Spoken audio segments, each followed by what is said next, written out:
Hello guys, welcome back. నా పేరు Srinath and ఈ రోజు మనకి ఎంసెట్ ఎగ్జామినేషన్ అయితే జరిగిందనమాట.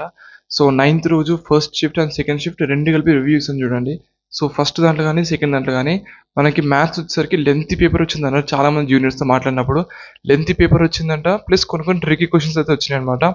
నెక్స్ట్ ఓవరాల్గా మ్యాథ్స్ డిఫికల్ట్ వచ్చేసరికి మనకి మోడరేట్ డిఫికల్ట్ లెవెల్లో ఉందన్నారు.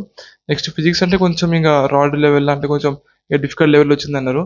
నెక్స్ట్ కెమిస్ట్రీ అయితే ఒక మీడియం లెవెల్లో ఒక చేయగలగవచ్చు, అంటే కొంచెం ఫార్ములాస్ కాన్సెప్ట్స్ మంచిగా నేర్చుకుంటే ఎన్సీఆర్టీ క్వశ్చన్స్ అన్ని చేసుకుంటే కెమిస్ట్రీ అటెంప్ట్ చేయవచ్చు అని చెప్పేసి అన్నారు అనమాట. ఇప్పుడు కొన్ని ఇంపార్టెంట్ కాన్సెప్ట్స్ కానీ ఇంపార్టెంట్ చాప్టర్స్ కానీ వాళ్ళు ఏం చెప్పారంటే, మనకు మ్యాథ్స్ వచ్చేసరికి ఏంటంటే probability, functions, properties of triangle కానివ్వండి, ఇంటిగ్రేషన్స్, నెక్స్ట్ మనకి ellipse, parabola, hyperbola, coordinate geometry, algebra. So ఇవన్నీ మనకి మోస్ట్ నెంబర్ ఆఫ్ క్వశ్చన్స్ ఈ చాప్టర్స్ నుంచి వచ్చాయన్నమాట. నెక్స్ట్ మీకు ఎంసెట్ పేపర్స్ యొక్క అనాలిసిస్ కావాలంటే మాత్రం నేను కింద మీకు డిస్క్రిప్షన్లో ఒక లింక్ అయితే ఇస్తాను అనమాట, కాలేజ్ దోస్తు వాళ్ళది.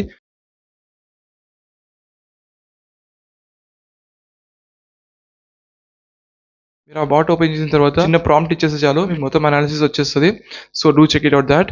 ఇప్పుడు నెక్స్ట్ మనకి ఏంటంటే ఫిజిక్స్ వచ్చేది చూద్దాం. ఫిజిక్స్ ఏంటంటే మనకి డిఫికల్ట్ లెవెల్ వచ్చిందని చెప్పారు. సో ఫిజిక్స్ కొంచెం డెప్త్గా అడిగింది అనమాట. సో దీంట్లో మనకి కాన్సెప్ట్స్ వచ్చేసరికి ఏంటంటే, ఇప్పుడు కరెంట్ ఎలక్ట్రిసిటీ కానివ్వండి, నేను చెప్పాను మోడర్న్ ఫిజిక్స్ కూడా చెప్పాను. మోడర్న్ ఫిజిక్స్లో మనకి dual nature of matter, radiation, atoms, nuclear, ఇవన్నీ ఇంపార్టెంట్ కూడా చెప్పాను ఆల్రెడీ. సో వాటిపైన క్వశ్చన్స్ వచ్చాయంట. నెక్స్ట్ గ్రావిటేషన్ మనకు తెలిసింది important, work per energy important. Next మనకి ఇంకా మెకానిక్స్ తెలుసు కదా, మెకానిక్స్ ఫస్ట్ ఇయర్లో ఉంటుంది కాబట్టి సో ఎవరైతే మెకానిక్స్ మంచిగా నేర్చుకుంటారో వాళ్ళందరూ అటెంప్ట్ చేయగలుగుతారు. సో ఇప్పుడు నెక్స్ట్ కెమిస్ట్రీ విషయానికి వస్తే కొంచెం మోడరేట్ అయితే వచ్చింది, అటెంప్ట్ చేయొచ్చు. మీరు డైరెక్ట్గా మీకు ఆర్గానిక్, ఇన్ఆర్గానిక్, ఫిజికల్ మూడు బ్యాలెన్స్ అయితే అయినాయి అనమాట. అండ్ అటామిక్ స్ట్రక్చర్ కానివ్వండి, హైబ్రిడైజేషన్ కాన్సెప్ట్స్ కానివ్వండి, నెక్స్ట్ మనకి ఇన్ఆర్గానిక్ లో బ్లాక్స్ ఉంటాయి కదా, S block, P block, D blocks. So వాటిపైన క్వశ్చన్స్ వచ్చాయంట. మోల్ కాన్సెప్ట్ అంటే stoichiometry, solid states, chemical equilibrium. So overall difficulty ఏంటంటే మనకి ఆల్మోస్ట్ జేఈ మెయిన్స్ లెవెల్ ఉందంట పేపర్ అయితే. సో మనకి మరీ ఎంసెట్ మరీ అంత ఈజీగా అయితే ఏం లేదు. సో జేఈ మెయిన్స్కి దీనికి తేడా ఏంటి అంటే, జేఈ మెయిన్స్లో ఏమో మనకి కొంచెం నెగిటివ్ మార్కింగ్ ఉంటుంది, లేదా నెగిటివ్ మార్కింగ్ ఉండదు. సో ఆల్మోస్ట్ అదే లెవెల్ అనిపించింది అంటే మన జూనియర్స్కి అయితే.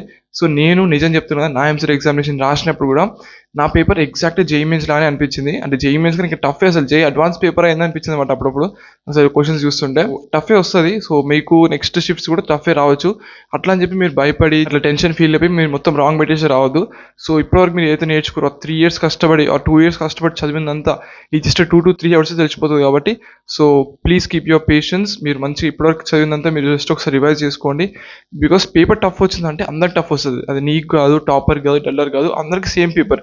సో నువ్వు రాయలేవు అంటే అదే ఆలోచించు, పక్కన ఎవ్వరు రాయలేడు అని ఆలోచించు. సో టెన్స్ అయితే అస్సలు అవ్వకు. జస్ట్ నీ మాక్ టెస్ట్ ఎట్లయితే రాసుకుంటూ వెళ్తున్నావు, నీ ఫైనల్ ఎగ్జామ్ అట్లే రాసేసాయి.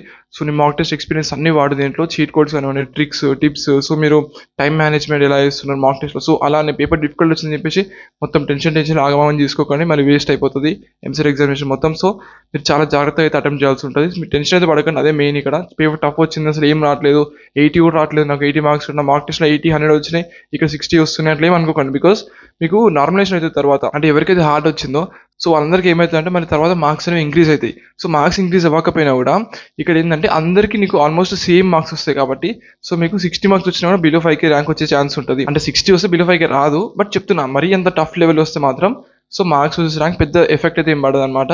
సో మీకు ఆటోమేటిక్ అన్ని నార్మలైజ్ అయిపోతాయి, అన్ని కరెక్ట్ లెవెల్కి అయితే వచ్చేస్తాయి.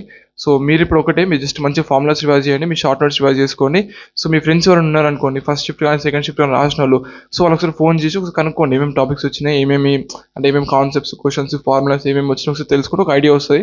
మీరు జస్ట్ ఒకసారి ఆ కాన్సెప్ట్స్ ఒకసారి మళ్ళీ బ్రష్అప్ చేసుకొని వెళ్తే మీ ఎగ్జామ్ అయితే మంచిగా రాసేస్తారు. డిఫికల్టీ మాత్రం కొంచెం గట్టిగానే ఉంది. సో మీరు మాత్రం అసలు టెన్షన్ పడకండి, మీరు ఎగ్జామ్ మాత్రం మంచిగా రాస్తారు.